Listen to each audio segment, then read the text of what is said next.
Buka është një nga ushqimet më të pranishme në tryezën e shqiptarëve, por prej vitesh mënyra e prodhimit, përbërja dhe kontrolli mbi cilësinë e saj kanë ngritur pikpyetje tek konsumatorët.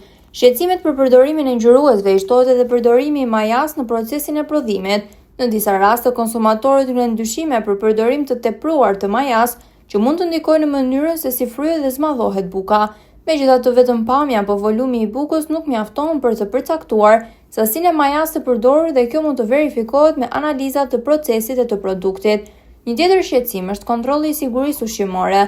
Konsumatorët kërkojnë më shumë transparencë dhe kontrolle të rregullta nga institucionet shtetërore për produktet që konsumohen çdo ditë, veçanërisht buka e zezë, e cila shpesh konsiderohet më e shëndetshme se buka e bardhë, kërkon kujdes në përzgjedhje.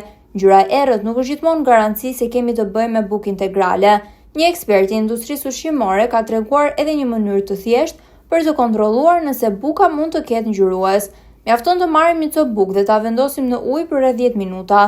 Nëse buka lëshon ngjyrë dhe uji ndryshon dukshëm ngjyrën, kjo mund të jetë një shenjë për praninë e ngjyruesve. Por përtej testeve që mund të bëjë vetë konsumatori, mbetet pyetja: sa rigoroz është kontrolli institucional mbi sigurinë dhe cilësinë e bukës?